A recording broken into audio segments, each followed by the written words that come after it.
Ya, baik teman-teman, kita mulai. Recording in progress. Bismillahirrahmanirrahim. Assalamualaikum warahmatullahi wabarakatuh. Waalaikumsalam Waalaikumsalam warahmatullahi warahmatullahi wabarakatuh. wabarakatuh. Alhamdulillah, alhamdulillah alamin. Wa bihi nasta'in ala umur dunia wa din wa ala alihi wa sahbihi ajmain amma ba'du. Alhamdulillah, puji syukur kita panjatkan kepada Allah Subhanahu wa taala di siang menjelang sore ini atas izin Allah tentunya ya. Kita bisa kembali bersilaturahim untuk melanjutkan materi kita tentang pengembangan Waalaikumsalam warahmatullahi Waalaikumsalam wabarakatuh. warahmatullahi wabarakatuh. semoga dilimpahkan dihadiahkan kepada Rasul kita Nabi besar Muhammad Shallallahu Alaihi Wasallam. Allahumma sholli ala Muhammad wa ala ali. Baik teman-teman, hari ini kita memasuki pertemuan yang ke-6 ya. Kita akan diskusi. Saya lupa temanya tentang apa, tapi yang jelas masih berkaitan dengan analisa kurikulum mungkin ya. Minggu yang lalu kita sudah membahas tentang analisa kurikulum, perkembangan kurikulum di Indonesia mulai dari tahun 1947 sampai kurikulum 2013. Nah, selanjutnya eh, nanti kelompok 2 apa ya? Kelompok 2 apa kelompok 3 saya lupa. Akan melanjutkan pertemuan kita hari ini. Sebelumnya, sebagaimana biasa, akan kita absen terlebih dahulu untuk pertemuan hari ini. Ya, ini pertemuan yang ke-6 ya.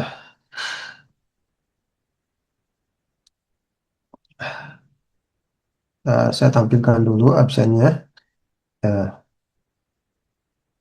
biar lebih jelas. Nah, oke. Baik, saya mulai dari tengah. Ibu Hartina, Pak, ada hadir Pak. hadir ya. Kemudian Muriana, Hadir, Pak. ya. Erniawati, Hadir, Pak. Fitriani, Hadir, Pak. Basuni,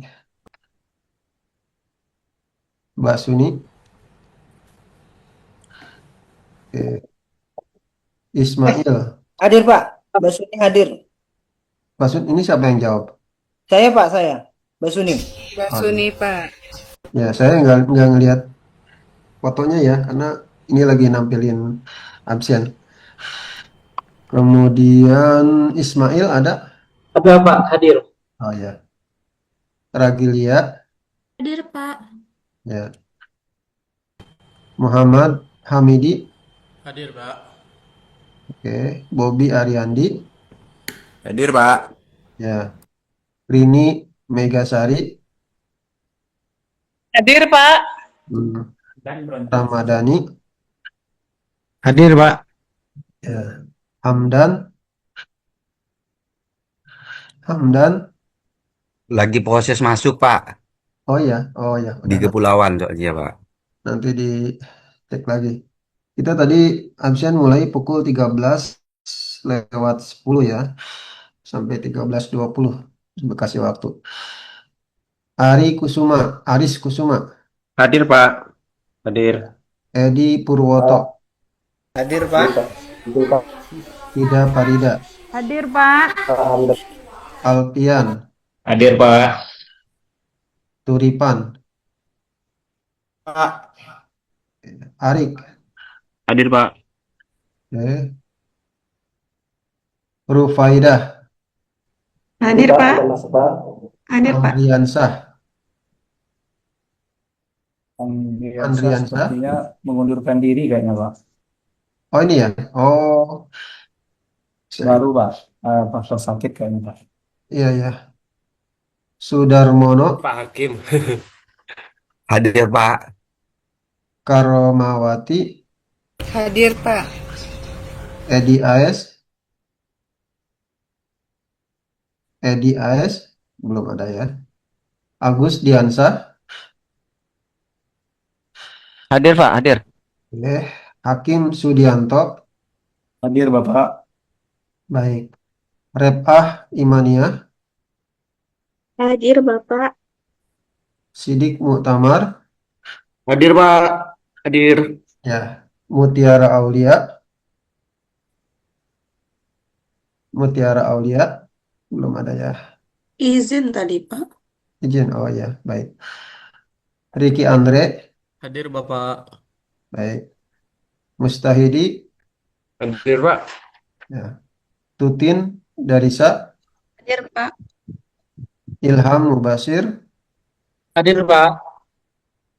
Saidia Sari. Hadir Pak. Haidir. Hadir Pak, hadir Pak. Ruhayati. Hadir, Pak. Yuniarti. Hadir, Pak. Sudarmaji. Berhenti, Pak. Oh ya, Mengundurkan diri tuh Pak. ya ya. Terakhir Heri Susanto. Hadir Pak. Baik. Nanti kemungkinan ada 2 orang ya berhenti ya. Pak Andriansa sama Pak Sudarmaji. Yang Adriansa masih belum fix gitu Pak. Soalnya tadi itu ada nelpon saya, beliau tuh Hmm, terkendala dengan kesehatan. nggak bisa duduk lama-lama beliau tuh. Hmm, Jadi saya bilang kalau itu tuh nanti mungkin bisa dikomunikasikan kali dengan dosen masing-masing. Saya bilang kan gitu. hmm, Beliau kayak model secara kejepit gitu Pak. Jadi nggak iya bisa ya. duduk lama. Iya. Ini kan semester 2 ya. Semester 2 kan Iya, bisa cuti dulu gitu. Ya, iya, jangan langsung diputusin berhenti. iya, Pak, iya. Kalau izin, berhenti Pak. ke saya. Izin Pak. Atas Pak Edi As tuh hadir Pak, cuman mic-nya lagi bermasalah, nggak bisa ngomong dia.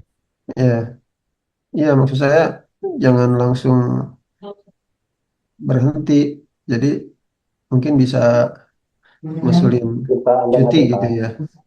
Hamdan ya ada nggak? Oh iya, Pak Hamdan ada Pak? iya ya. Terus siapa lagi nih yang belum? Sudah ya? Atau ini sakit aja deh kalau gitu Pak Andriansyah. Iya Pak. Ya, nanti beda posisinya kalau absen sama sakit sama izin itu beda walaupun sama-sama tidak hadir ininya Iya beda. Pak. Ya. Sekedar meluruskan Pak tadi. Sebetulnya kan dari kemarin juga ini memang sakit Pak.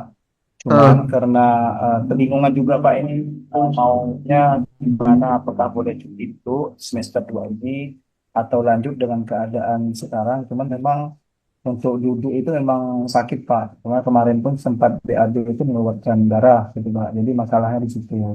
Jadi ah, makanya sempat sempat keluar dari mulut beliau langsung memang untuk menyatakan berhenti. Tapi saya suruh telepon Pak Mustaidi kemarin, barangkali ada solusinya dari Pak Ketua untuk dapat menyampaikan ke pihak kampus gitu. Makanya ah, ah, ah. saya pun tidak tahu perkembangan selanjutnya dari Pak Anti telepon Pak Mustaidi gitu. Mm, mm, mm, mm. Makasih Pak, cuma ingin luruskan itu Pak. Iya, ya nanti teman-teman kalau di S2 itu kan kebetulan memang tidak ada foto saya jadi hilang ya. Memang tidak ada apa namanya tidak ada dosen PA ya. Nggak kayak S1. Loh. S1 kan ada dosen PA. Nah, dosen PA itu diantaranya untuk menampung aspirasi dari mahasiswa, misalnya kayak yang sakit atau apa gitu, yang berhalangan karena ada sesuatu hal gitu yang mengganggu perkuliahan itu bisa dikomunikasikan. Nah, kalau teman-teman bisa langsung dengan Kaprodi gitu. Jadi jangan sungkan-sungkan ya. Ya boleh melalui ketua kelas, boleh juga gitu. Nanti kalau misalnya masalahnya belum selesai, bisa langsung dengan kaprodinya. Jadi kaprodi itu yang menyampaikan nanti ke universitas ya, ke fakultas, universitas gitu. Yang aku pakai buat mix and match semua atasan aku. Jadi begitu teman-teman ya. Kehadiran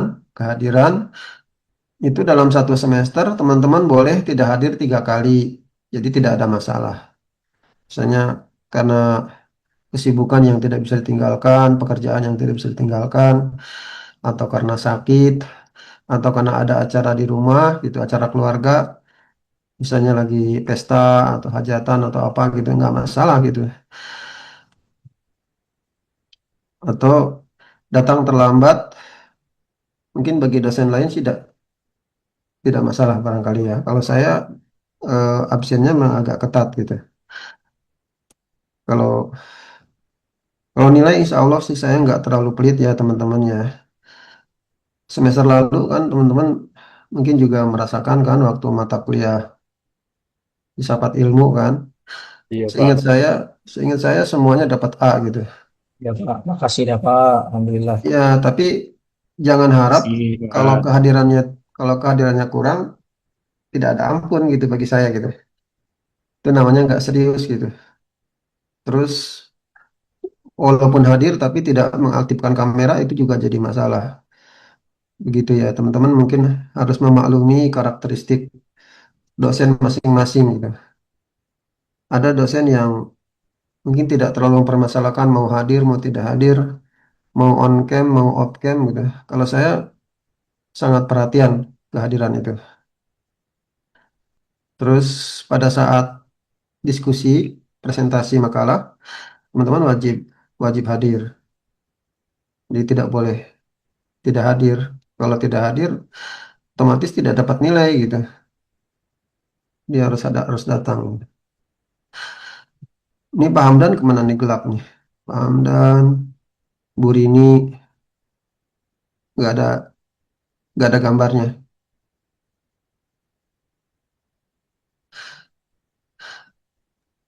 Pak Hamdan tadi ada tuh, Pak. Ya, kalau lama sampai 10-15 menit nanti dianggap tidak hadir gitu. Jadi saya selalu memantau ya teman-teman ya, memantau kehadiran teman-teman gitu. Mata kuliah ini kan sesungguhnya mudah gitu. Ini apalagi cuman sejarahnya, membaca membaca menganalisa gitu. Nggak ada yang susah gitu sebetulnya. Cuman saya memang lebih melihat proses perkuliahannya gitu. Mungkin saya lebih menganut paham apa tuh eh, konstruktivisme kali ya atau behaviorisme gitu. Bukan behaviorisme satu lagi apa? Jadi gitu. Jadi kehadiran itu bagi saya adalah nomor satu gitu. Begitu teman-teman. Oke baik. eh untuk mempersingkat waktu ini udah 13:22. Silahkan kepada kelompok 3 untuk mempresentasikan makalahnya. Pada kelompok 3 saya persilakan. Izin share screen ya, Pak. Ya, silakan.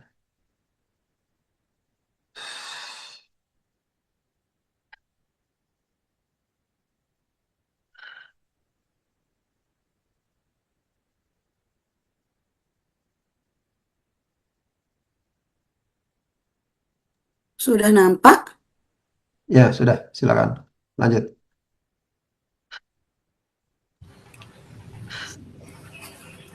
Baiklah, saya mulai ya Bapak Ibu. Assalamualaikum warahmatullahi wabarakatuh. Waalaikumsalam warahmatullahi wabarakatuh. Wabarakatuh. Selamat siang Bapak Ibu semuanya. Yang terhormat Bapak Dr. Ahmad Susato MPD selaku dosen pengampu kajian dan pengembangan kurikulum pendidikan dasar. Yang kami hormati Bapak Ibu mahasiswa Magister Pendidikan Dasar Universitas Muhammadiyah Jakarta. Baiklah, di sini kami dari kelompok 3 akan memaparkan makalah kami terkait analisis kurikulum pendidikan dasar di negara-negara lain. Diskusi ini bertujuan untuk memperdalam pemahaman kita terkait topik yang akan disajikan serta membuka pertukaran gagasan secara kritis, analitis dan berbasis reservasi ilmiah. Baiklah Bapak Ibu, selanjutnya untuk mengefisienkan waktu, saya akan membacakan paparan materi yang pertama.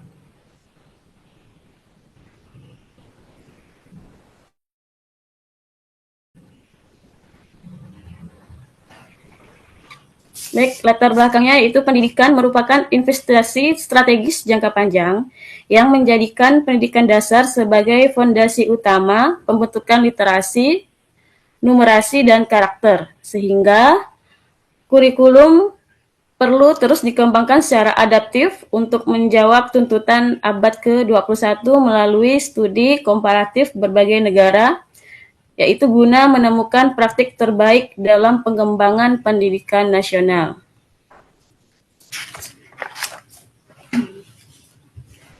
Selanjutnya, analisis kurikulum pendidikan dasar di Malaysia. Dasar kurikulumnya, yang pertama itu Kementerian Pendidikan Malaysia.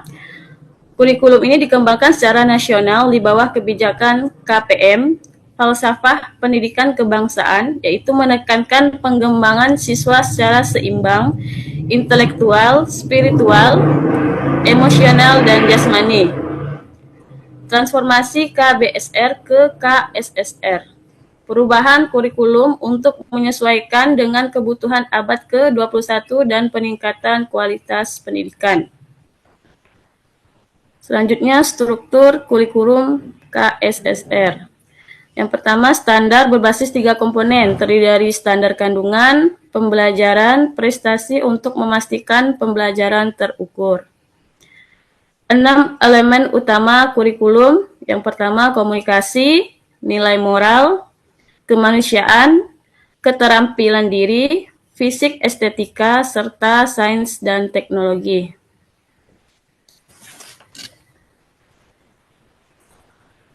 Selanjutnya, tahapan pendidikan dasar.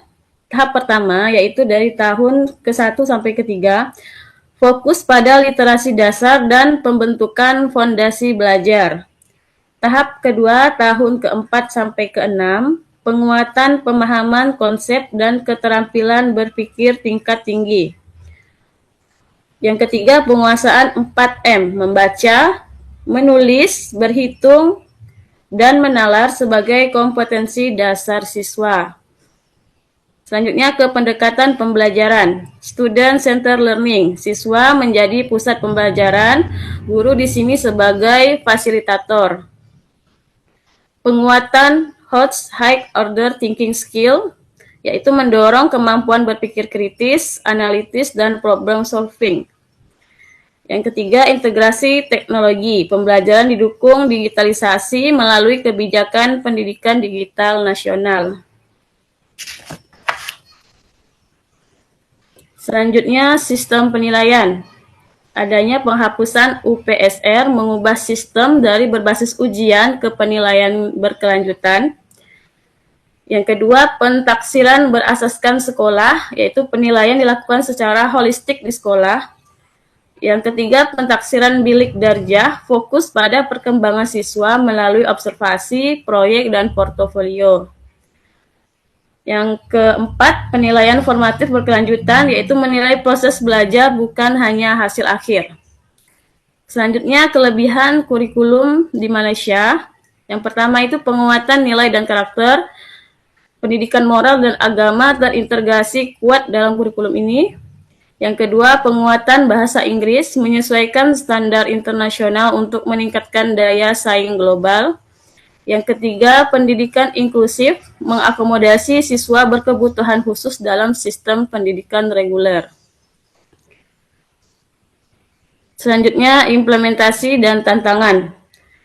Pendekatan pembelajaran modern, mengarah pada pembelajaran aktif, kreatif, dan berbasis teknologi. Kesenjangan digital, perbedaan infrastruktur antara sekolah kota dan desa menjadi tantangan utama. Beban guru dalam penilaian, sistem PBS meningkatkan tugas administrasi guru, standarisasi penilaian, diperlukan keseragaman agar penilaian tetap objektif antar sekolah. Kesimpulan, kurikulum adaptif dan progresif Malaysia terus menyesuaikan kurikulum dengan tuntutan global. Fokus pada pembelajaran holistik tidak hanya akademik, tetapi juga karakter dan keterampilan hidup. Selanjutnya, saya persilahkan kepada Ibu Tutin Darisa. Baik, selanjutnya pada kurikulum pendidikan dasar di Singapura. Ada beberapa komponen penting dalam kurikulum pendidikan dasar di Singapura. Yang pertama, landasan pengembangan kurikulum. Di sini ada 7 landasan yang melatar belakangi pengembangan kurikulum. Yang pertama, landasan filosofis. Landasan filosofis kurikulum Singapura berakar pada visi Thinking School Learning Nation. Makna filosofis ini menekankan bahwa pendidikan harus membentuk individu yang berpikir kritis dan kreatif. Sekolah menjadi tempat pembelajaran sepanjang hayat dan siswa dipersiapkan untuk menghadapi perubahan global. Yang kedua, landasan psikologis. Landasan psikologis ini didasarkan pada teori perkembangan anak dan prinsip pembelajaran modern. Yang ketiga, landasan sosiologi. Landasan sosiologi kurikulum Singapura ini dikembangkan sesuai dengan kebutuhan masyarakat yang multikultural, berorientasi global, dan berbasis ekonomi pengetahuan. Landasan sosiologi ini diterapkannya kebijakan bilingual, bahasa Inggris dan bahasa ibu, dan penanaman nilai toleransi dan identitas nasional, serta penekanan pada kompetensi global. Kemudian landasan yuridis.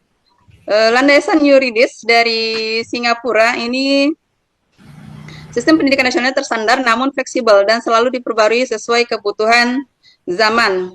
Ciri utamanya itu adalah sistem pendidikannya terkontrol secara nasional. Terus kurikulumnya bersifat standar namun tetap adaptif dan kebijakan pendidikan selalu diperbarui sesuai dengan kebutuhan zaman. Yang kelima yaitu ada landasan ilmiah dan teknologi. Singapura sangat menekankan pada perkembangan ilmu pengetahuan dan teknologi. Jadi kurikulum ini dirancang untuk menguasai sains dan matematika, terus mengembangkan literasi digital serta mendorong inovasi dan kreativitas. Jadi dia lebih fokus pada penguatan sains, matematika, literasi digital serta inovasi dan kreativitas. Kemudian landasan global dan kompetensi abad 21. Kurikulum Singapura ini mengacu pada kerangka abad ke-21 yang mencakup 4C. Ada berpikir kritis, kreatif, komunikasi, dan kolaborasi. Kemudian yang ketujuh adalah landasan ekonomi. Berorientasi pada pengembangan sumber daya unggul untuk mendukung daya saing ekonomi global dengan menekankan pada STEM, sains, teknologi, engineering, dan matematika. Lanjut.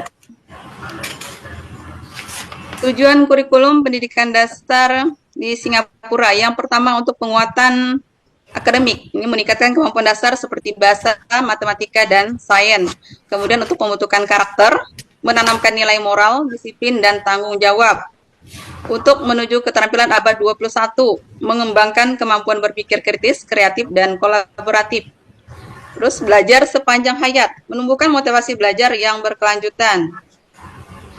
Kemudian untuk identitas nasional dan global, menyeimbangkan antara nilai kebangsaan dengan wawasan global. Pengembangan holistik, mengembangkan aspek kognitif, sosial, emosional, dan fisik. Sumber daya manusia yang berkualitas, jadi untuk menyiapkan generasi kompeten untuk masa depan. Struktur dan isi kurikulum Singapura.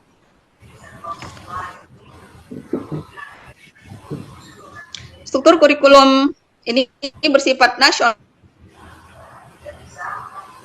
terstandar, namun tetap memberikan ruang diferensiasi sesuai kemampuan siswa. Jadi pendidikan dasar di Singapura ini berlangsung selama 6 tahun, yang dibagi menjadi 4 tahap, yaitu foundation stage, orientation stage, dan upper primary.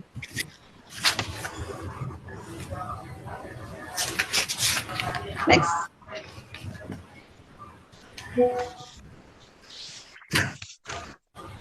Isi kurikulum atau mata pelajaran. Ini terbagi ada mata pelajaran inti, ada bahasa Inggris, bahasa ibu, matematika, dan sains.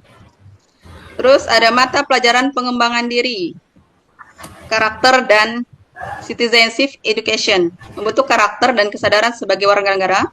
Pendidikan jasmani, ini untuk mengembangkan kesehatan dan kebugaran fisik. Seni dan musik, itu untuk mengembangkan kreativitas dan ekspresi diri siswa. Program pendukung, di situ ada ekstrakurikuler, mengembangkan minat dan bakat siswa. Bilingual program untuk penguatan dua bahasa untuk daya saing global. Dan ada program ITECH, integrasi teknologi dalam pembelajaran. Pendekatan pembelajaran yang digunakan Singapura itu ada student center learning. Jadi siswa yang menjadi pusat pembelajaran, sedangkan guru sebagai fasilitator. Inquiry based learning, siswa belajar melalui proses bertanya, mencari, dan menemukan. PBL dan kolaboratif, pembelajaran berbasis proyek dan kerjasama tim. Holistic learning, mengembangkan aspek akademik, sosial, dan emosional. Integrasi teknologi dan pemanfaatan digital untuk pembelajaran yang lebih efektif. Lanjut. Sistem penilaian. Sistem penilaian di Singapura itu mengintegrasikan dua komponen utama, yaitu School Based Assessment (SBA) dan Primary School Living Examination, ujian nasional. Kemudian ujian nasional ini direformasi dengan penggunaan sistem AL (Achievement Level). Terus ada penilaian holistik, menilai perkembangan siswa secara menyeluruh, bukan hanya akademik. Implementasi kurikulum. Implementasi kurikulum ini membuat pembelajaran bermakna, fokus pada pengalaman nyata yang relevan dengan kehidupan siswa, relevansi dunia nyata, materi dikaitkan dengan kebutuhan dan tantangan global. Terus integrasi teknologi, pembelajaran didukung penggunaan teknologi digital secara optimal. Lanjut. Kurikulum pendidikan dasar di Cina. Landasan pengembangan kurikulum Cina yang pertama berbasis nilai Konfusianisme dan kolektivisme, menanamkan nilai moral, etika, kebersamaan, dan tanggung jawab sosial dalam pendidikan. Berorientasi pada pembangunan nasional,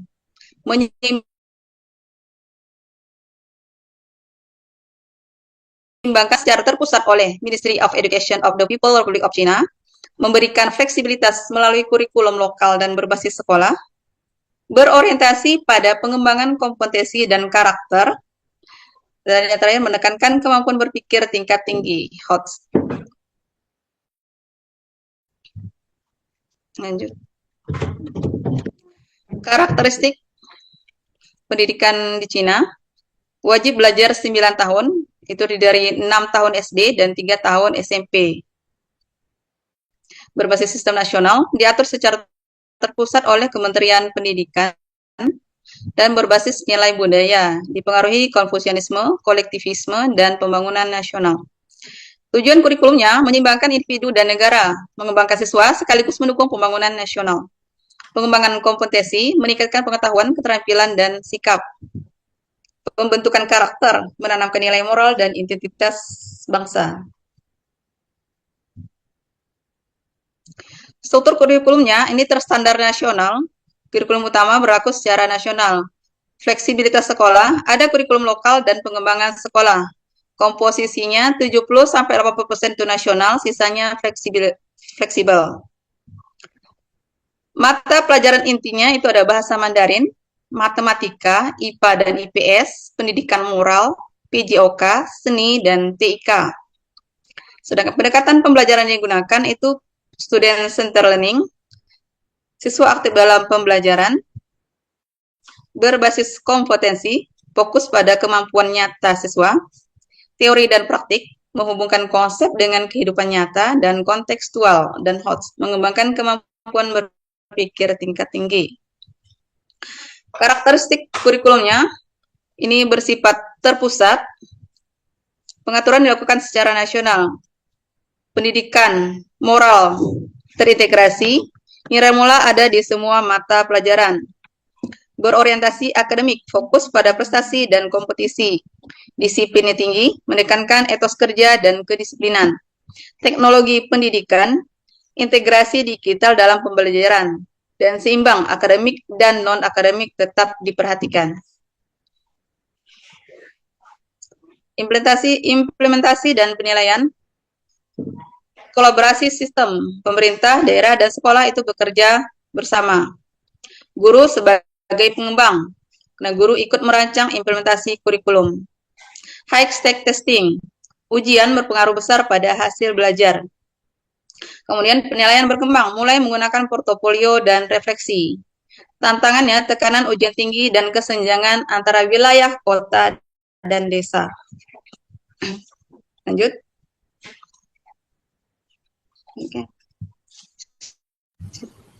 Untuk Korea Selatan, Baiklah, ini selanjutnya dilanjutkan oleh Bu Yuniarti. kepada Bu Yuniar. Baiklah, selanjutnya kita membahas kurikulum pendidikan dasar di Korea Selatan. Inti kurikulum revisi 2022 Future Oriented, kurikulum diperbarui untuk menyesuaikan perkembangan global, terutama kebutuhan keterampilan abad 21 dan perubahan teknologi yang sangat cepat. Integrasi teknologi dan AI, teknologi tidak hanya sebagai alat bantu, tetapi menjadi bagian inti pembelajaran untuk meningkatkan efektivitas dan personalisasi belajar. Ketiga, fleksibel dan kurangi tekanan. Sistem dibuat lebih fleksibel agar siswa tidak terbebani secara akademik dan memiliki ruang untuk mengembangkan minat dan bakatnya.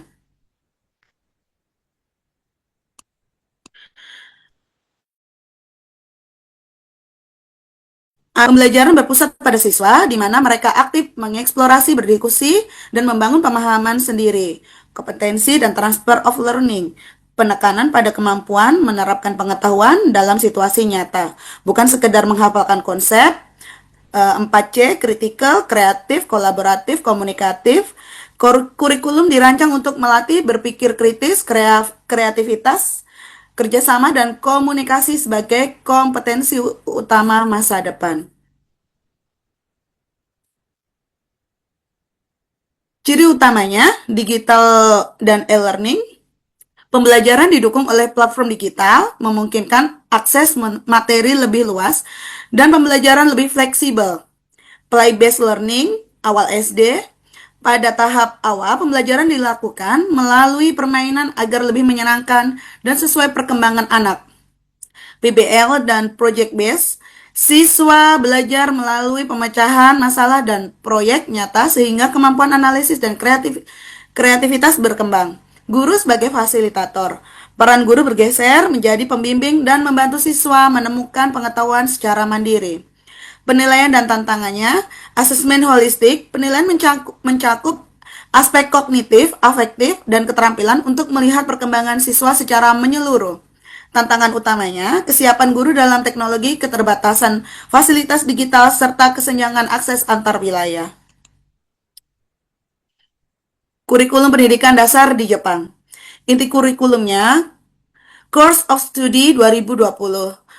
Kurikulum nasional yang menjadi pedoman seluruh sekolah dalam mengatur pembelajaran secara terstandar. Kompetensi dan karakter pendidikan tidak hanya fokus pada akademik, tetapi juga pada pembentukan karakter seperti disiplin dan tanggung jawab. Arah pengembangannya 4C, karakter, disiplin, dan tanggung jawab. Kurikulum mengembangkan keterampilan abad 21 sekaligus menanamkan nilai moral yang kuat dalam kehidupan sehari-hari. Integrasi teknologi digunakan untuk meningkatkan kualitas pembelajaran dan membekali siswa dengan literasi digital. Ciri utamanya kurikulum pendidikan dasar di Jepang, yaitu bahasa Inggris sejak dini. Pembelajaran bahasa Inggris diperkenalkan lebih awal untuk meningkatkan kemampuan komunikasi global siswa. Coding Tokatsu, coding melatih logika dan problem solving, sedangkan Tokatsu membantu karakter, kerjasama, dan tanggung jawab sosial.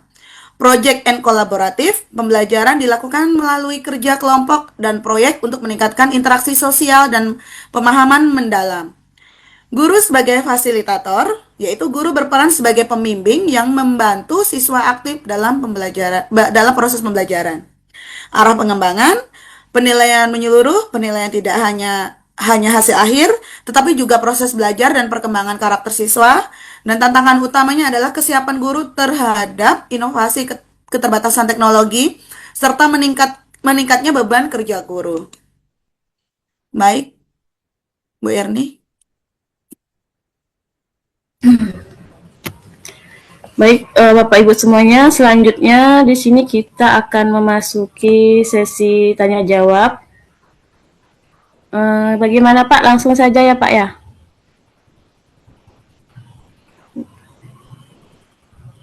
Ya, langsung aja silakan.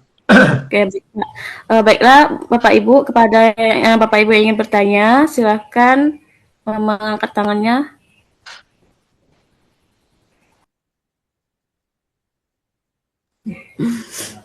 Baiklah, pertanyaan pertama kepada Pak Hakim Sudianto, saya persilahkan.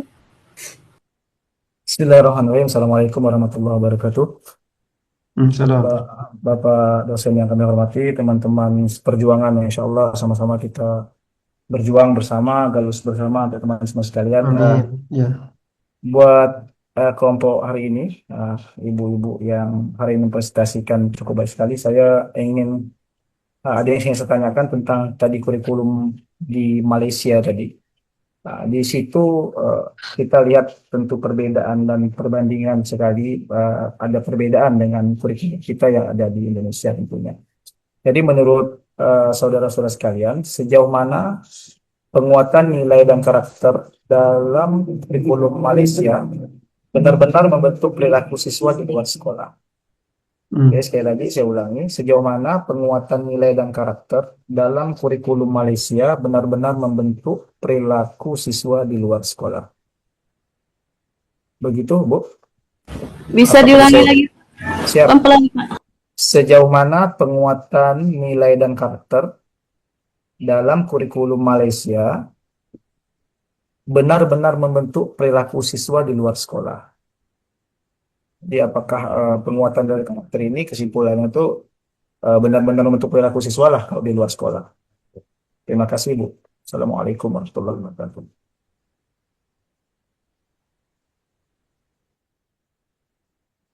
Baik, selanjutnya kepada Pak Saidia. Oke, terima kasih Bu Erni. Langsung ya Bu Erni ya, tadi di presentasi itu kan ada tentang kurikulum kebijakan di Cina. Yang saya garis bawahi di sini itu terkait dengan ajaran Konfusianisme, kalau tidak salah ya. Nah itu Bu, jelas di saat kayak Indonesia lah, kita contohkan Indonesia ini sering ada perubahan arah kurikulum, kebijakan kurikulum yang selalu berubah-ubah, di mana muncul statement ganti menteri, ganti kurikulum.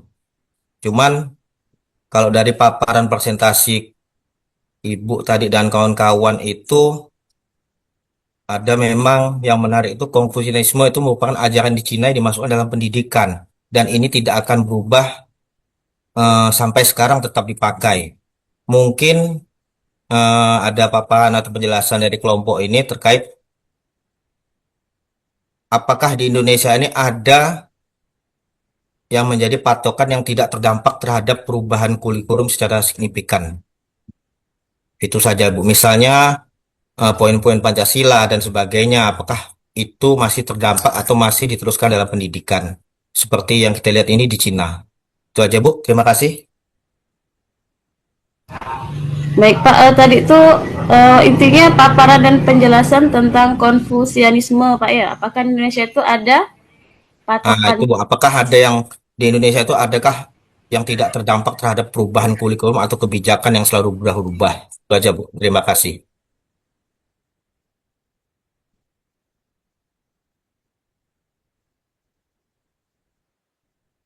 Cukup 2 pertanyaan kali Bu, yang lainnya abaikan.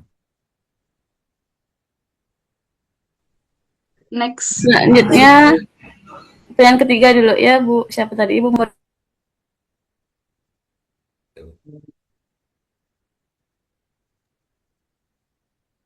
Next, Bu Muriana.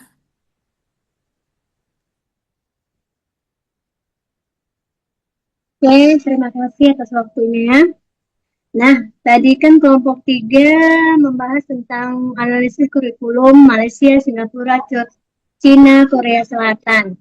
Nah, saya tertarik dengan sistem pendidikan di Jepang yang mampu membentuk anak-anak menjadi pribadi yang patuh, disiplin, tanggung jawab sejak anak usia dini. Nah, yang ingin saya tanyakan sama teman-teman kelompok 3, menurut teman-teman kelompok 3, apa saja sih keunikan kurikulum pendidikan dasar di Jepang dibandingkan negara-negara lain? Terima kasih. Baik, terima kasih Bu. Gimana kawan-kawan? Atau kita 3 dulu kah atau bagaimana? 3 dulu ya kali ya.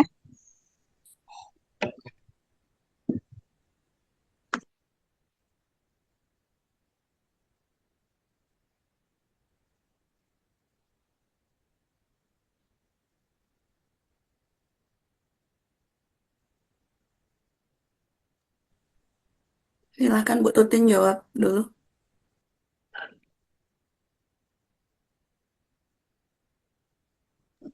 Mana kawan-kawan, apakah ada yang ingin menjawab? Saya kemungkinan jawab yang pertanyaan dari Pak Saidia ya. Boleh ya melompat ke pertanyaan nomor 2?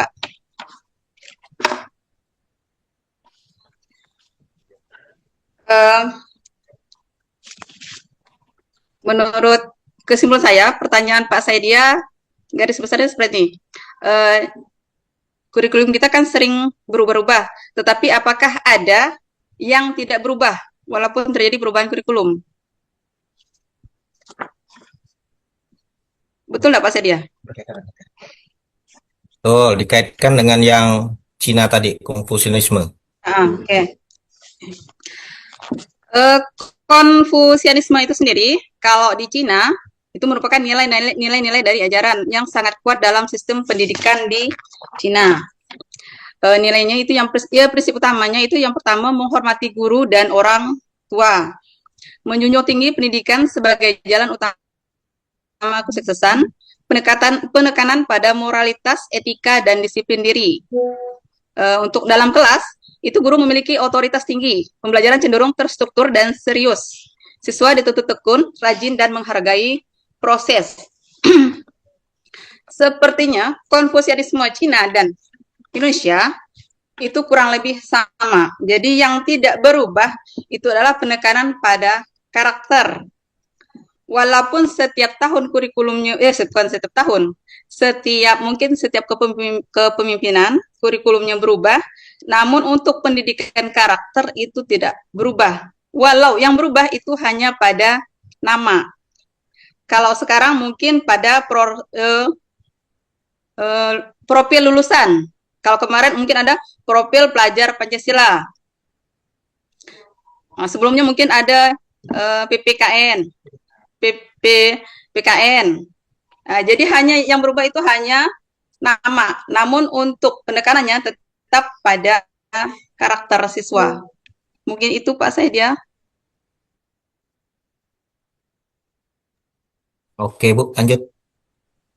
Baiklah, saya akan jawab pertanyaan dari Bu Moriana tadi tentang menurut kami apakah ada keunikan pendidikan di Jepang dibandingkan dengan negara lain atau negara Indonesia gitu ya Bu ya.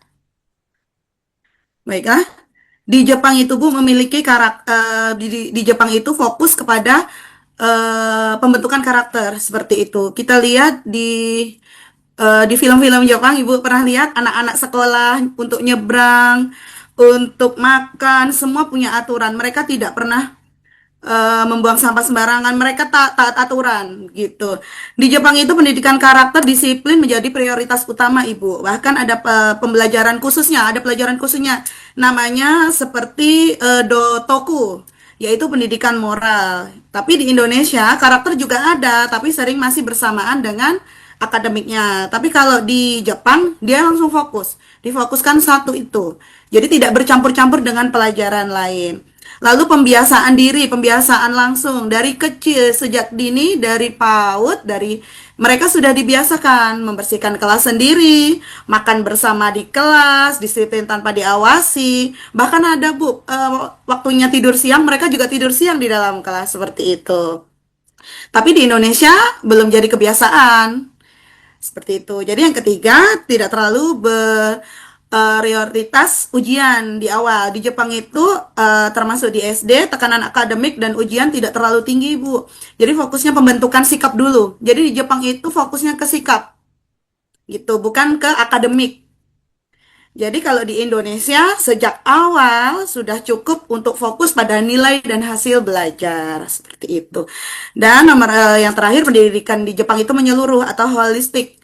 Kurikulum di Jepang itu menekankan akademik, karakter, keterampilan hidup. Sedangkan di Indonesia juga sudah menuju ke sini, Bu, tapi masih dalam proses gitu. Seperti itu, Bu Muriana. Oke, terima kasih Bu Yirnia. Berarti kan pendidikan di Jepang itu lebih fokus ke karakter dan pembiasaan sejak dini ya Bu ya? Iya, dari kecil, Bu. Dari Jepang itu dari kecil, dari sikap karakter, terima pembentukan kasih, karakter Bu. lebih awal. Oke, sudah dapat dipahami Ibu. Terima kasih. Baik, Pak Ibu, saya ingin menjawab pertanyaan dari Pak Hakim. Tadi itu pertanyaannya sejauh mana nilai dan karakter dalam kurikulum Malaysia itu benar-benar membentuk perilaku siswa di luar sekolah. Jadi jawabannya ini seperti ini. Kalau di Malaysia itu Pak, nilai dan karakter dalam kurikulum Malaysia itu memang dirancang tidak hanya berhenti di ruang kelas saja, tetapi berlanjut di dalam kehidupan sehari-hari siswa. Jadi sejauh mana itu tuh benar-benar membentuk perilaku di luar sekolah dan tergantung pada beberapa faktornya.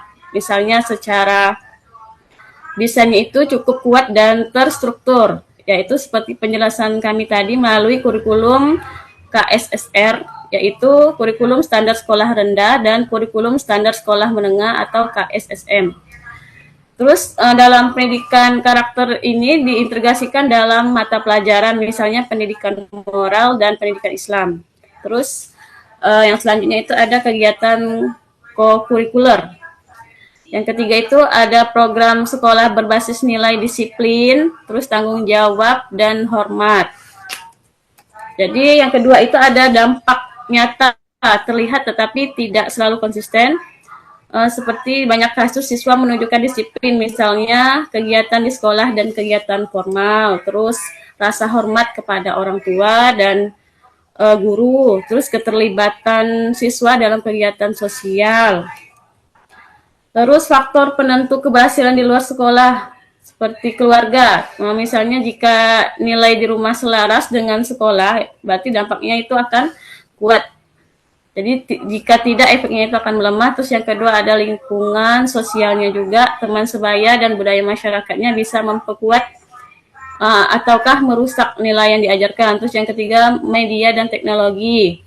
Terus ada paparan digital, yang paparan digital itu kadang bertentangan juga dengan nilai moral yang diajarkan di sekolah. Terus tantangan utamanya itu seperti beberapa kritikan terhadap implementasi di Malaysia, pendekatan kadang masih bersifat teoritis, belum sepenuhnya kontekstual. Terus yang kedua, penilaian karakternya itu sering tidak terukur secara nyata di kehidupan sehari-hari. Terus yang ketiga itu adanya kecenderungan siswa berperilaku baik karena aturan bukan karena kesadaran internal, itu kalau tantangannya Pak ya. Jadi kesimpulannya di sini Pak, kurikulum Malaysia ini menanamkan nilai, tetapi untuk benar-benar membentuk perilaku di luar sekolah. Dan di sini juga dibutuhkan kesinambungan antara sekolah, terus keluarga, dan lingkungan sosial. Seperti itu, Pak Hakim. Baik, tadi saya tangkap bahwa berarti tetap mengedepankan kolaborasi, Bu ya, antara kurikulum yang dilaksanakan di sekolah dengan lingkungan keluarga dan kemasyarakatan. Ini itu benang merah yang bisa saya ambil. Tadi pun udah luar biasa Ibu menyampaikan bahkan dengan tantangannya sekalian. Padahal saya tidak sampai ke sana untuk ranah pertanyaan saya karena takut pertanyaan saya terlalu jauh gitu. Tapi alhamdulillah terjawab. Terima kasih Ibu Etnewati dan kawan-kawan. Assalamualaikum warahmatullahi wabarakatuh. Waalaikumsalam warahmatullahi wabarakatuh. Baiklah Bapak Ibu, apakah kita lanjut sesi pertanyaan yang kedua atau gimana Bapak Ibu? Lanjut aja, waktunya masih banyak. Baik Bapak Ibu, tadi ada beberapa yang siapa tadi ya, Bu Karma, Pak Haidir ya, dua orang itu. Baik, kami persilahkan kepada Ibu Karmawati. Baik, terima kasih atas kesempatannya. Tadi saya sekilas mendengar tentang inklusif tadi, yang saya agak tertarik seperti itu. Jadi yang ingin saya tanyakan adalah bagaimana cara kita mengimplementasikan pendidikan inklusif ini di sekolah dasar agar benar-benar mengakomodasi kebutuhan siswa berkebutuhan khusus tanpa mengurangi kualitas pembelajaran siswa lainnya, seperti itu. Karena seperti yang kita ketahui, kita ini kan tidak boleh menolak anak berkebutuhan khusus. Terima kasih. Baik Bu, bisa diulangi sekali lagi Bu? Pelan-pelan Bu Karma. Baik ya, saya singkat saja ya. Bagaimana implementasi pendidikan inklusif di sekolah dasar ini dapat benar-benar mengakomodasi kebutuhan siswa berkebutuhan khusus ya, tanpa mengurangi kualitas pembelajaran siswa lainnya. Terima kasih.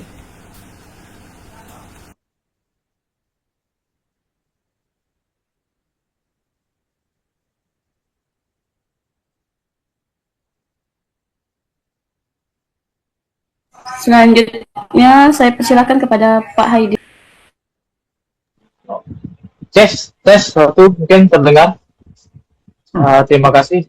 Jadi saya sebenarnya udah nyiapkan 10 pertanyaan, cuman dari Pak Hakim sampai Pak Jaksa udah bertanya, jadi tinggal sisanya. Yang saya tanyakan dari sekian banyak kurikulum dari Malaysia, Singapura, Jepang, Korea, kira-kira ada nggak yang bisa diamalkan atau ditiru untuk dilaksanakan di Indonesia dan menjadi yang cocok dengan kultur budaya Indonesia, sehingga minimal kita bisa melahirkan generasi-generasi penerus yang minimal samalah dengan negara tersebut. Kalau lebih mungkin terlalu jauh mimpinya. Yang minimal sama aja lah. Kira-kira bagian mana saja kurikulum yang memang cocok untuk budaya Indonesia. Terima kasih. Ya, intinya itu dari sekian banyak kurikulum yang kami paparkan tadi dari 5 negara itu kan Pak, yang mana yang cocok untuk budaya kita yang ada di Indonesia Pak ya? Seperti itu kah Pak? Ya, gitulah. Oke, siap. Selanjutnya kami persilakan kepada Ibu Ragilia. Baik, terima kasih Bu atas waktunya. Yang sering kita dengar ini kan dalam studi internasional, Cina ini sering menunjukkan capaian akademiknya yang tinggi. Nah, sementara Indonesia ini masih berupaya meningkatkan kualitas pendidikannya secara merata. Nah, pertanyaan saya, apakah perbedaan capaian tersebut lebih disebabkan oleh sistem kurikulum, budaya belajar, atau ada faktor lainnya, Ibu? Terima kasih. Bisa diulangi Bu, apakah perbedaan capaian tersebut lebih disebabkan oleh sistem kurikulum, budaya belajar, atau ada faktor lainnya?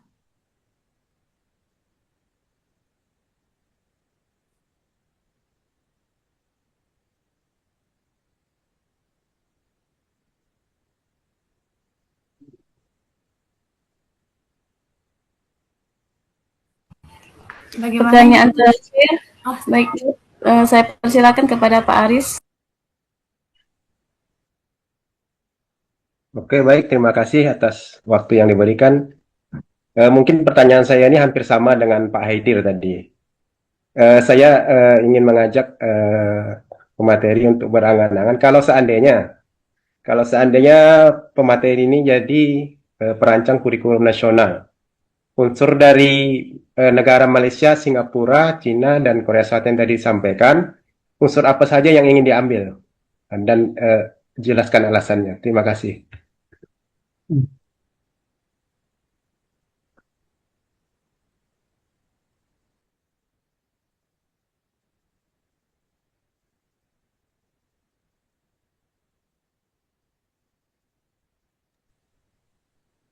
Baiklah, satu-satu dulu kami jawab pertanyaan dari Bu Karma ya Bu Karma.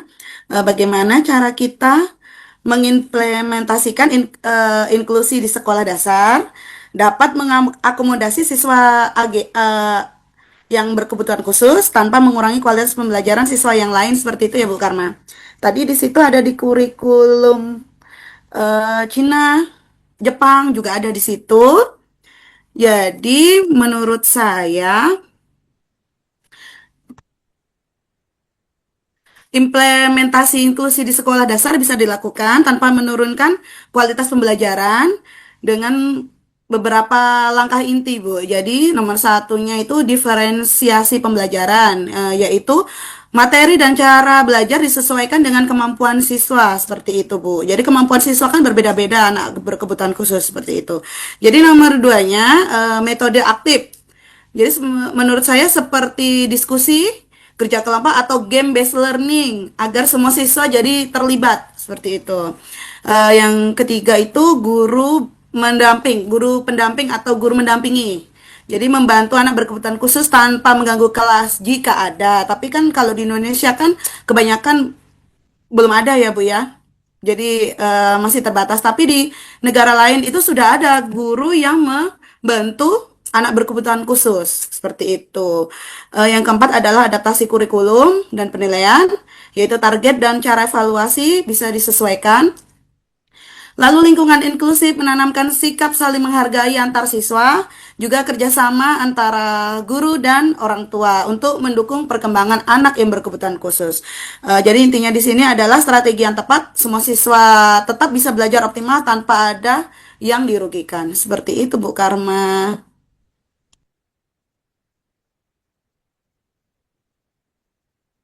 Baik, terima kasih Bu Inita.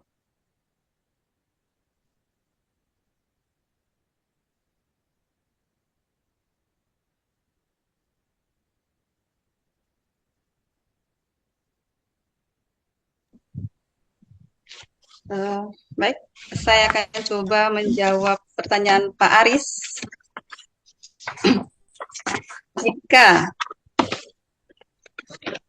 Jika ditakdirkan untuk menjadi perancang kurikulum, unsur apa saja yang ingin diambil?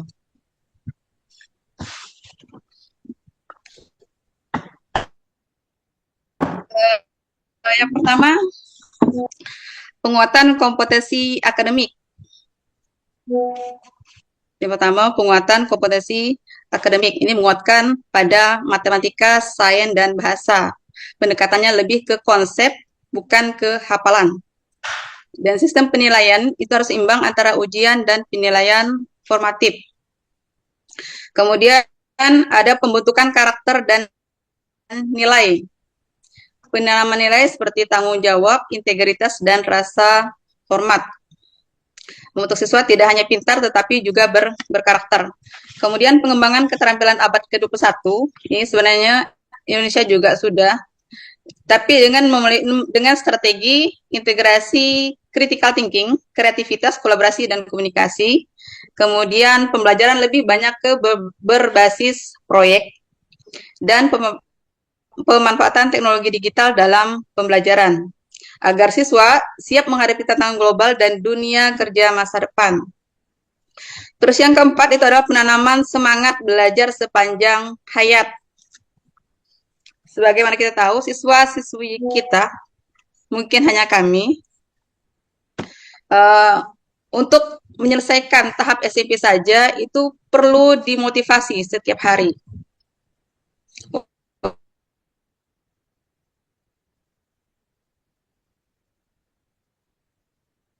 Walaupun hanya tinggal 2-3 minggu, tetap lagi menurun. Jadi SMP saja itu masih rendah.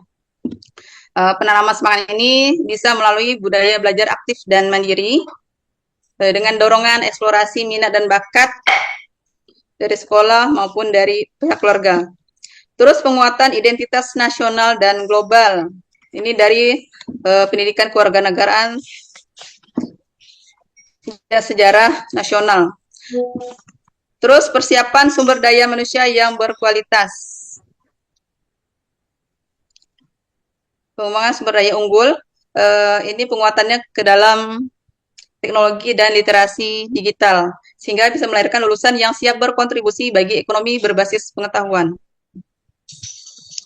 Jadi strategi unsur ini bersifat terintegrasi, berkelanjutan, dan berbasis kebijakan nasional yang kuat dengan penekanan pada keseimbangan antara akademik, karakter, dan keterampilan masa depan. Mungkin itu Pak Aris. Oke, baik Bu. Mohon maaf sebenarnya. Sudah jelas ya Bu ya. Oke, terima kasih atas jawabannya. Baik, terima kasih Pak Haris. Selanjutnya saya izin menjawab pertanyaan dari Pak Haidir. Dari sekian banyak kurikulum yang ada, ya, yang menurut kelompok kami cocok dengan budaya yang ada di Indonesia itu, yang relatif paling dekat itu bisa disesuaikan seperti di Jepang, ya Bapak Ibu ya. Kenapa kita bilang cocok? Karena di sini dia menekankan tentang disiplin, seperti dijelaskan Bu Yuniar sebelumnya, tentang juga gotong royong dan tanggung jawab. Terus adanya kebiasaan kerjasama, yaitu membersihkan kelas, membersihkan toilet, kan sama halnya juga dengan Indonesia. Hampir, pokoknya bukan hampir mirip, udah mirip sama dengan yang ada di Indonesia, tentang gotong royong, seperti itu. Adanya pendidikan karakter kuat, itu tentang nilai Pancasila juga. Selanjutnya, yang menurut kami cocok juga dengan Indonesia itu Malaysia. Yang pertama itu latar belakang budaya dan agama kita dengan Malaysia itu kan hampir keseluruhannya itu kan Muslim. Terus yang kedua itu adanya keseimbangan antara akademik dan nilai moral agama. Terus yang ketiga Singapura. Kenapa Singapura? Karena di Singapura ini kan negara Asia dengan disiplin tingkat tinggi dan hasil akademiknya juga kuat. Jadi sistemnya juga terstruktur seperti itu. Selain itu, kita juga harus menyesuaikan dengan kondisi yang ada di Indonesia juga. Terus itu ya Pak Haidir, yang menurut kami yang cocok dengan budaya kita di Indonesia, kurikulumnya yang hampir sama juga kayak Jepang, terus Singapura, Malaysia, seperti itu Pak. Terima kasih tanggapannya ya. Sebenarnya saya pengen dengan jawaban yang terobosan terbaru gitu. Jadi biar Pak Ahmad Susanto nanti kan nyampein ke Pak Menteri jadi masukan yang baru gitu. Jadi ada ide-ide baru untuk kurikulum materi yang baru. Misalnya mapelnya cuma 4 gitu. Gaji gurunya dinaikkan gitu. Saya maunya seperti itu. Terima kasih. Mudah-mudahan Pak Ahmad Susanto menyampaikan. Terima kasih.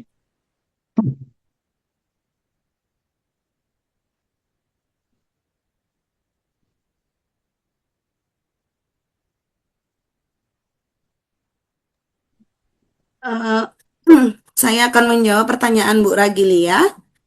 Pertanyaannya tadi, apakah perbedaan capaian tersebut lebih disebabkan oleh sistem kurikulum, budaya belajar, atau faktor yang lain ya, Bu Ragilia ya? Iya, Bu. Jadi dalam studi internasional, Cina sering menunjukkan capaian akademik yang tinggi, sementara Indonesia masih berupaya meningkatkan kualitas pendidikan secara merata. Jadi perbedaan capaian akademik antara Cina dan Indonesia tidak bisa dijelaskan hanya satu faktor seperti kurikulum saja secara kritis, tapi merupakan hasil interaksi beberapa faktor yang utama seperti itu, Bu. Contohnya yaitu budaya belajar, itu faktor yang paling dominan. Di Cina itu budaya belajar sangat kuat dan kompetitif, Bu. Nilai akademik itu dipandang sebagai jalan utama mobilitas sosial, sehingga siswa dan orang tua itu serta masyarakat sama-sama memberi tekanan tinggi pada prestasi. Disiplin belajar, jam belajar panjang, dan kebiasaan latihan soal-soal intensifnya sudah menjadi norma gitu. Jadi saya pernah lihat pada waktu itu di Cina itu kayak saingan gitu loh Bu. Kalau nilainya nggak tinggi itu kayak mereka tuh kayak tertekan seperti itu. Sebaliknya kalau di Indonesia Bu, meskipun ada peningkatan kesadaran pendidikan budaya belajar, tapi belum sekuat itu dan masih sangat beragam di daerah. Misalnya kalau kita untuk anak-anak kita aja lah ya Bu ya, kemarin mau TKA. Itu santai ya, masih ada Bu yang ke kafe, masih ada yang main HP, masih ada yang seperti itu. Kalau di Cina itu nggak ada lagi seperti itu. Yang kedua itu yaitu sistem evaluasi dan tekanan ujian. Cina memiliki sistem seleksi yang sangat ketat. Misalnya ujian nasional, masuk perguruan tinggi yang mendorong siswa itu belajar secara serius, Bu. Sedangkan yang di Indonesia mulai bergeser ke pendekatannya yang lebih holistik gitu. Misalnya kurikulum merdeka, namun dampaknya itu terhadap capaian akademiknya itu belum merata seperti itu.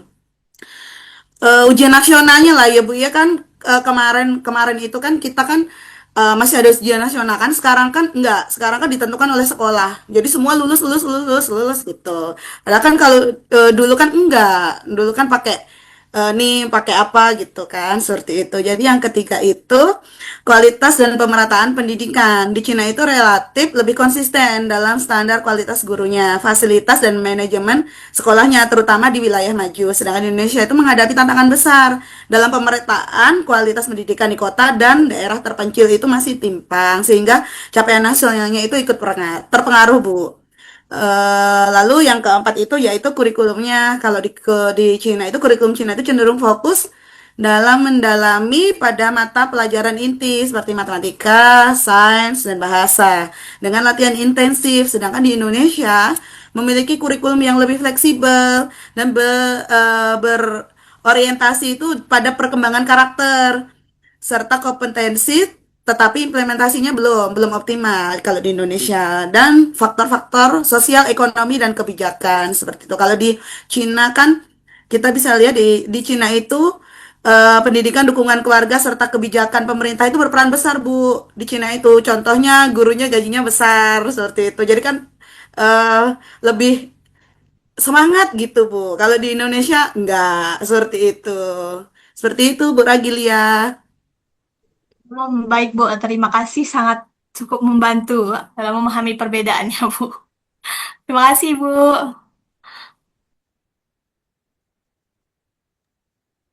Lanjut pertanyaannya Pak Hamidi, boleh? Terima kasih Bu, bukan bertanya, sedikit masuk untuk kita bersama. Kalau kita lihat tadi negara-negara Maaf Pak, suaranya kecil, tidak kedengaran. ya, Tidak terdengar, Pak.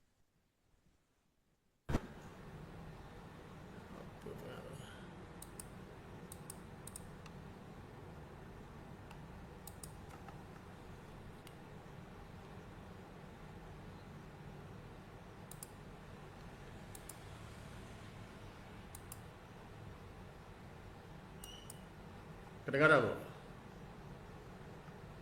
Kedengaran ada Bu? Belum. Masih tipis Pak. Tipis. Bantu lah ya, Pak. Kalau untuk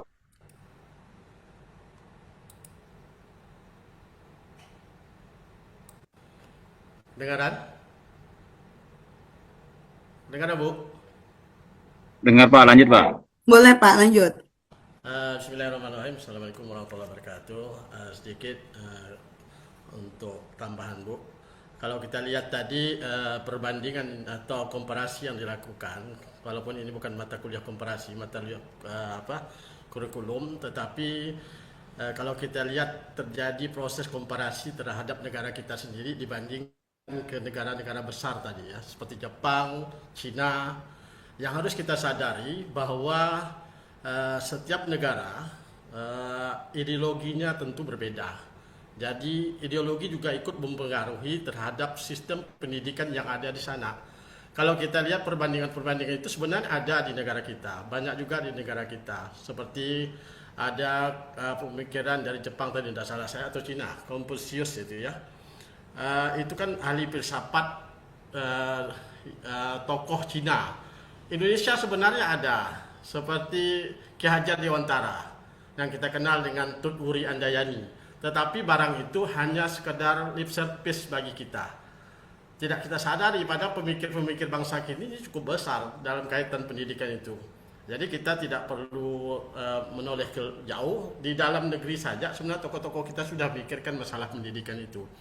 Jadi tinggal konsisten kita, komitmen kita yang sering terjadi pada saat ini, baik pelaku lapangan maupun pemerintah yang tidak teguh, sering berubah-ubah. Itu yang membuat pendidikan kita tidak cepat bertumbuh. Contoh negara-negara yang dibandingkan itu adalah negara-negara kerajaan semua. Contoh Cina, Malaysia, Singapura, walaupun ada salah satunya negara republik, tetapi mereka bukan negara-negara yang sedang berkembang, negara-negara yang sudah maju. Yang perlu kita sadari dalam rangka peningkatan pendidikan sebenarnya terletak bagaimana regulasi itu diperkuat. Contoh tadi Pak Hakim nanya, di Malaysia itu karakter anak di luar, dibawa karakter di sekolah itu kuat di luar. Mengapa kuat? Karena regulasinya sangat jelas sekali. Kalau kita lihat, kita saja kalau pergi ke Malaysia itu kita ikut aturan Malaysia, atau kita ke Singapura kita ikut aturan Singapura, tidak boleh membuang sampah. Tetapi kalau di Indonesia regulasi itu tidak diperkuat, sehingga apa yang diajarkan di sekolah tidak pernah dapat diimplementasikan di dalam kehidupan masyarakat karena tidak ada pendukungnya. Jadi hal-hal itu menjadi kebiasaan biasa-biasa saja. Jadi kita harus lihat itu sebenarnya ideologi bangsa kita ini sudah kuat untuk mengantarkan pendidikan. Tinggal bagaimana komitmen dan konsisten kita terhadap hal-hal tersebut. Itu aja masukan Pak. Terima kasih. Baik, terima kasih Pak Hamidi. Bu Erni lanjut. Bu Tutin.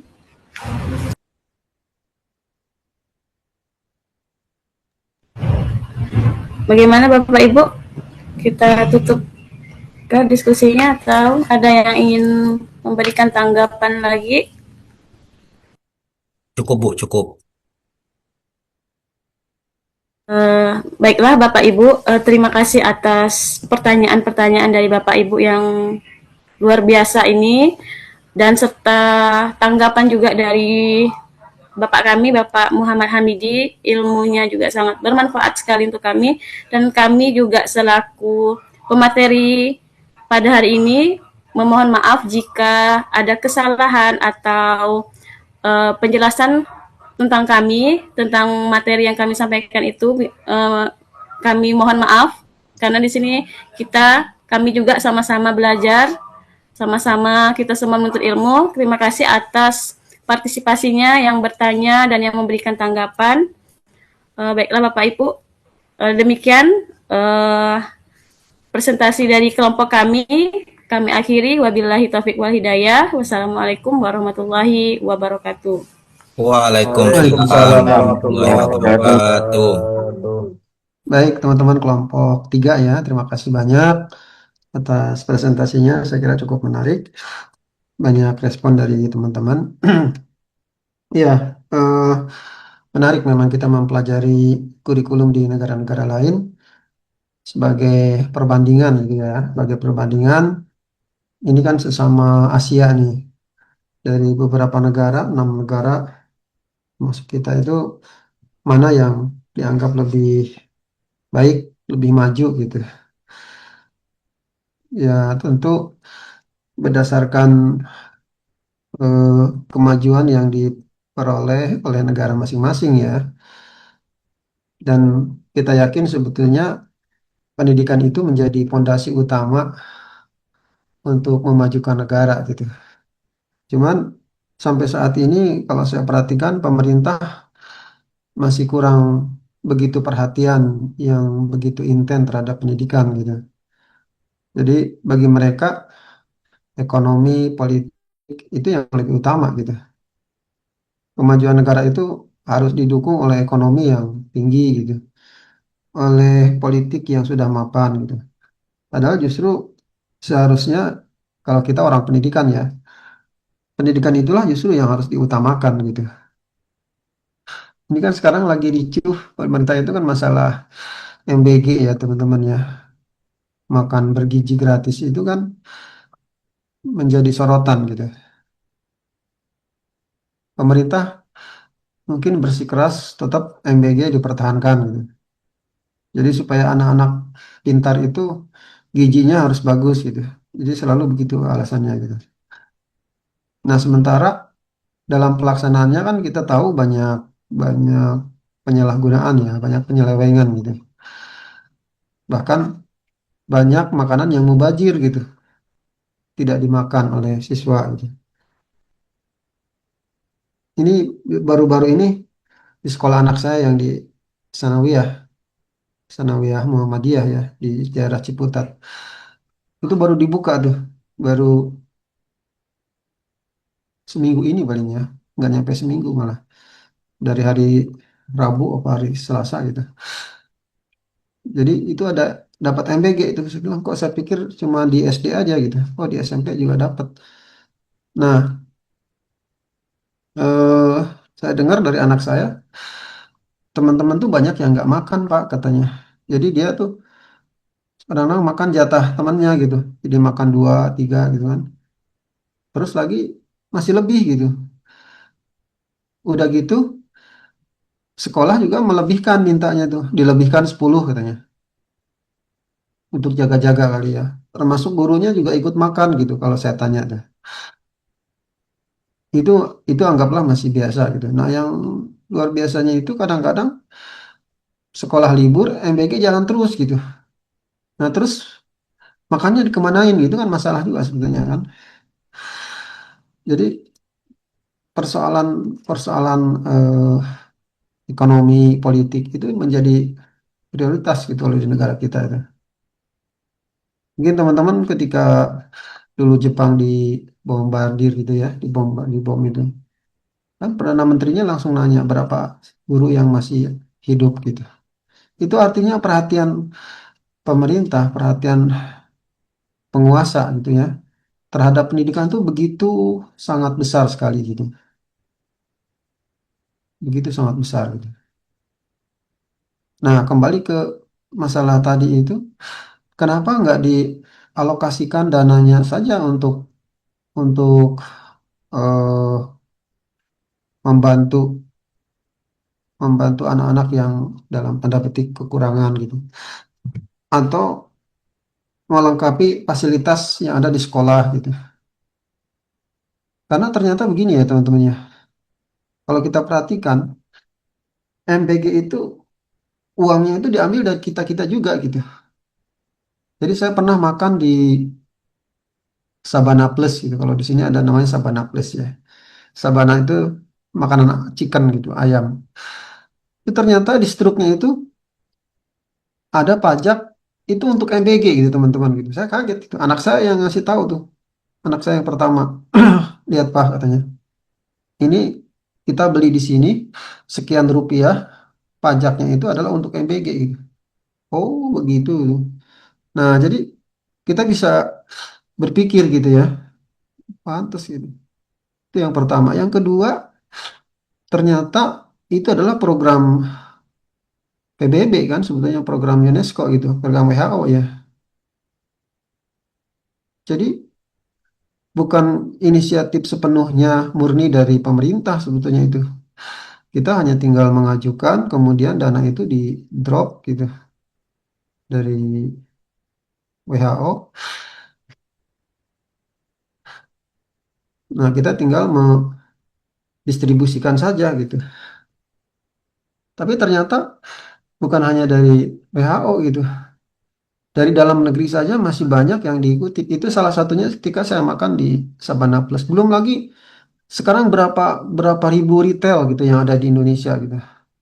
Setiap warung, setiap retail, setiap tempat-tempat makan, kafe itu pembayarannya itu disisihkan pajaknya untuk MBG gitu. Itu besar sekali gitu. Saya dengar cerita dari teman, dia ngajar di UNJ, Universitas Negeri Jakarta, membimbing disertasi anak S3, tahu-tahu anak itu ngilang gitu. Kamu kemana aja? Kok nggak pernah bimbingan disertasi gitu? Pas ditanya, saya lagi ngurusin MBG Pak katanya. Kenapa? Wah itu dananya besar sekali gitu. keuntungannya besar sekali gitu. Jadi untuk sewa tempat saja, yang biasanya orang menyewakan hanya per bulan atau per tahun gitu ya, misalnya 10 juta gitu. Itu kalau MBG yang ngelola, itu berani sampai bayar 100 juta gitu. Karena besarnya dana yang tersedia di program MBG itu gitu. Nah, sekali lagi saya berpikir, kenapa nggak disalurkan untuk kesejahteraan guru gitu, ya kan? Untuk apalagi anak-anak yang kurang mampu gitu, untuk apalagi sarana prasarana sekolah, misalnya membuat lab gitu, membuat perpustakaan, apalagi terus tempat-tempat praktik gitu, biar anak-anak itu benar-benar memahami materi gitu dengan cara mempraktekkan gitu. Nah, ini lebih ke makan gitu. Nggak apa-apa kalau misalnya betul-betul efektif sesuai dengan peruntukan gitu. Tapi nyatanya seperti tadi, bahkan yang mengenaskan itu tidak sedikit yang keracunan gitu ya. Tidak sedikit yang bahkan ada yang sampai meninggal gitu. Ya mungkin dari pengelolaannya kita tidak tahu gitu. Ikannya mungkin sudah busuk gitu. Ayamnya sudah tidak sehat gitu dan seterusnya. Nah, di negara-negara lain, misalnya di Malaysia ya, di Malaysia itu setahu saya baru 2 kali gitu ganti kurikulum itu. Dulu namanya ada KBSR ya, kurikulum bersepadu sekolah rakyat. Itu tahun 1993 sampai 2011. 2011 sampai sekarang namanya KSSR gitu. Kurikulum standar sekolah rendah gitu. Jadi kalau kita ada yang 2 tahun, ada yang 5 tahun, ada yang 4 tahun, udah ganti lagi gitu. Malaysia itu baru 2 kali itu tuh, ganti kurikulum itu. Ya terlepas dari kelemahan dan eh, kelebihannya ya. Tapi yang jelas kalau menurut saya di situ ada semacam eh, kelegowoan gitu ya. Menteri yang berikutnya untuk melanjutkan program kerja menteri sebelumnya gitu. Menurut saya itu bagus gitu. Kita nanti tinggal mengevaluasi apa sih kekurangan-kekurangan dari kurikulum ini gitu. Jadi nggak buru-buru mengganti, guru-guru mengganti gitu. Saya kira itu sayang gitu. Kemudian di Singapura, Singapura eh, dia biasanya sekolah dasar itu dibagi dua ya. Kelas 1 sampai kelas 4 itu disebut dengan foundation stage. Stage itu artinya tahap ya, tahap fondasi gitu. Kelas 5 sampai kelas 6 disebut dengan orientation stage gitu. Nah, orientation stage ini adalah untuk melihat minat siswa gitu. Nanti dia mau melanjutkan di SMP-nya, di SMA-nya itu di bidang apa gitu. Nah, itu ke orientation stage gitu. Jadi ada semacam penilaian akademik. Kalau kita penilaian akademik kan baru sekarang nih kan, TPA ya, TKA ya, baru sekarang gitu. Nah, ini dari Singapura tuh udah dari awal gitu. Udah dari awal gitu. Bahkan Singapura itu begitu negaranya merdeka, dia langsung ngurusin pendidikan gitu. Kalau kita kan masih ada jeda 2 tahun itu. Terus 2 tahun ngapain gitu? Kok lama sekali gitu. Pendidikan nggak diopenin gitu. Nah, kalau di Singapura termasuk juga di mana nih? Di Malaysia gitu. Begitu negara merdeka, langsung mereka mengurusin pendidikan. Karena memang orientasi dari pemimpinnya itu pendidikan adalah aset yang paling besar dalam memajukan negara gitu. Nah, sekarang kalau rakyatnya pintar gitu ya, logikanya ya teman-teman ya. Kalau rakyatnya pintar, rakyatnya cerdas, kan gampang diarahinnya gitu. Kalau rakyatnya bodoh, kita udah 350 tahun dijajah oleh Belanda gitu. Jadi otaknya itu masih otak negara terjajah gitu. Kan perlu perlu perubahan orientasi yang begitu berat gitu. Nah, salah satunya adalah pendidikan gitu. Sementara pendidikan tidak begitu dihiraukan gitu. Semua pemimpin itu lebih banyak arahnya ke politik, ekonomi, sosial gitu ya. Terus ke ketahanan bangsa gitu. Pendidikannya sama sekali nggak digubris gitu. Sedikit sekali gitu perhatian pemerintah itu. Terus RRC. Nah, RRC masih mending. Bukan masih mending ya. Masih banyak juga gitu. Sebanyak 7 kali dia berubah kurikulumnya. 7 kali sejak berdirinya Republik Rakyat Tiongkok dulu namanya ya. Tahun 2007 gitu. Itu agak agak banyak. Yang lainnya kan baru cuma sekali, 2 kali gitu. Tapi masih tetap banyakan di kita. Sampai 17 kali ganti gitu. Kemudian di kurikulumnya itu berbasis Konfusianisme gitu tadi yang seperti dibahas oleh pemakalah dan ditanyakan oleh audien gitu. Jadi menanamkan nilai, moral, kemudian kebijakan hidup, falsafah hidup gitu. Itu kan Konfusianisme. Nah, terus di Cina itu juga kelebihannya ya teman-teman ya. Guru itu sangat dihormati gitu. Dihormati sebagai figur moral. Figur moral itu artinya figur yang memberikan contoh kebaikan gitu terhadap ini dan intelektual gitu.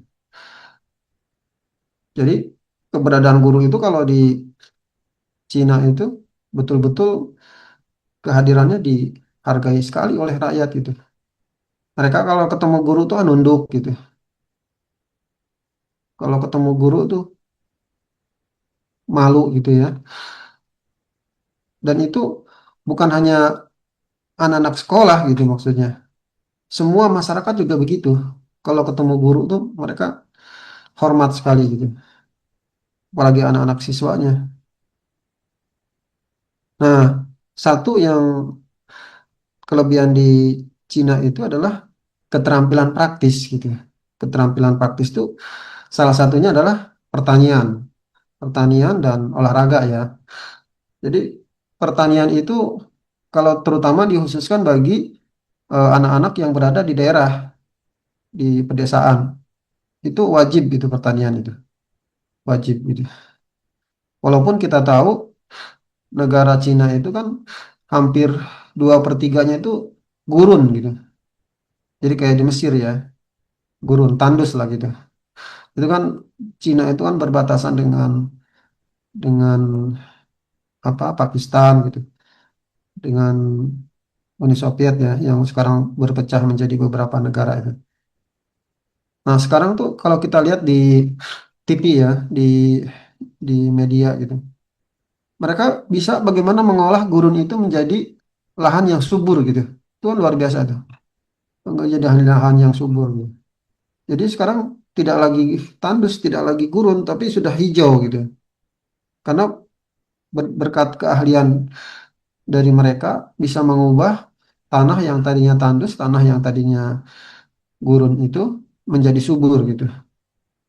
Bahkan yang banyak kita perhatikan di media itu, mereka membangun jembatan, membangun jalan, jalan layang, jalan tol itu bukan hanya di jalan raya rata gitu, di pegunungan gitu ya, di atas laut gitu.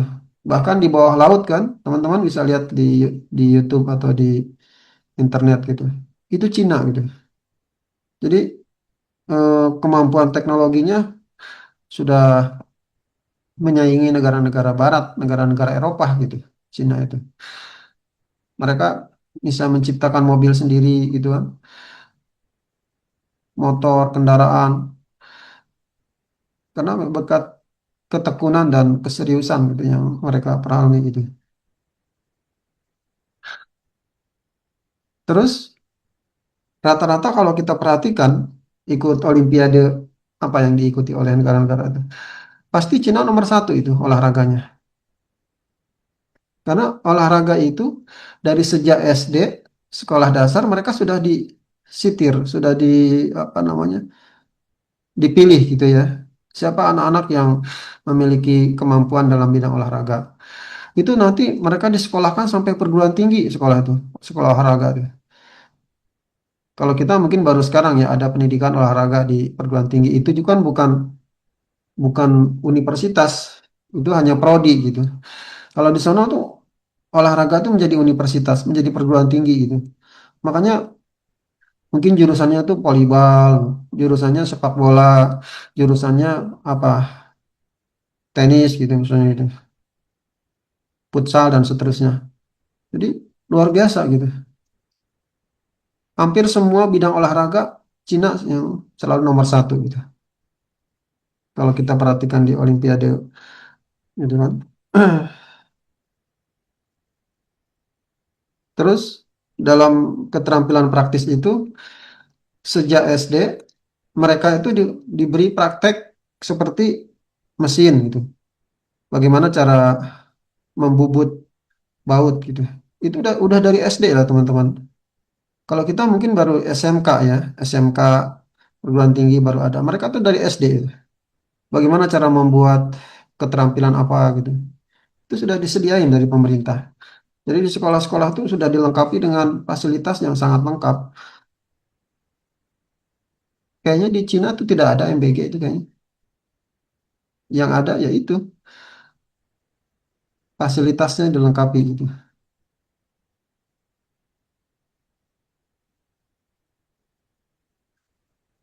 Baik, saya kira itu aja tambahan dari saya. Sekarang coba kelompok 3 tampilkan makalahnya. Izin share ya, Pak. Ya, ini waktunya masih tinggal 4 menit lagi ya. Dan keburu.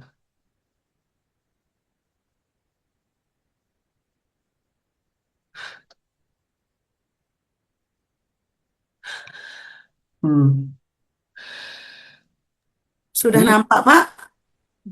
ya, tulisan di negara-negara lainnya di baris kedua saja, dibikin 2 baris.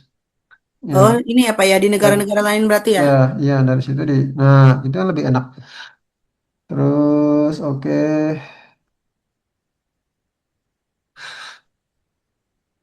Mm-mm. Terus lanjut terus. Ya, udah bagus. Mm-mm.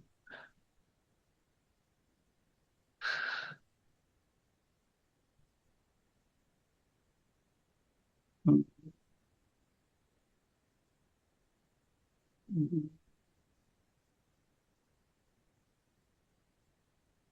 Iya, ini udah rapih kayaknya. Coba langsung bab 3-nya coba. Lihat, ya cepat.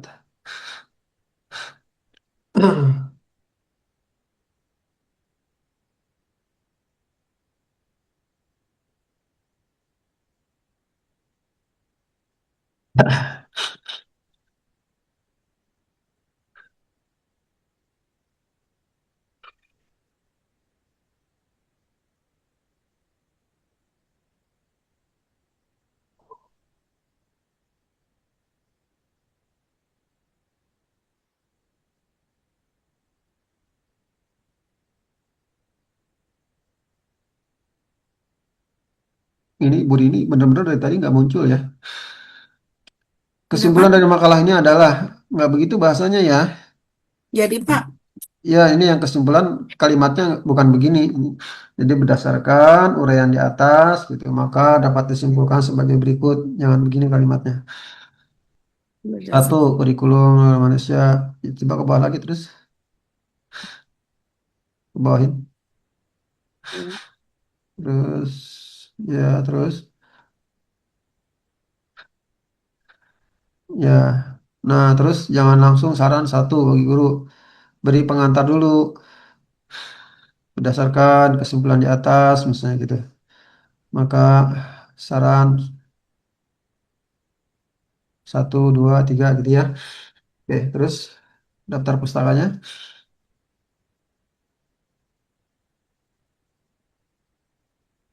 Iya. Mm-mm. Banyak ya. Ya udah. Oke, saya kira cukup. Udah bagus. Sedikit aja tadi perbaikannya ya. Silakan ditutup. Baik teman-teman, demikian perkuliahan kita hari ini. Atas kekurangannya, mohon maaf. Kita akhiri bersama dengan membaca hamdalah. Alhamdulillahirrahmanirrahim. Alhamdulillahirrahmanirrahim. Terima kasih Pak. Ya, Terima kasih, Pak. Terima kasih, Pak. ya. Baik. Terima kasih, Pak. Bilang sabil haq, wassalamualaikum warahmatullahi wabarakatuh. Waalaikumsalam warahmatullahi wabarakatuh. Warahmatullahi wabarakatuh.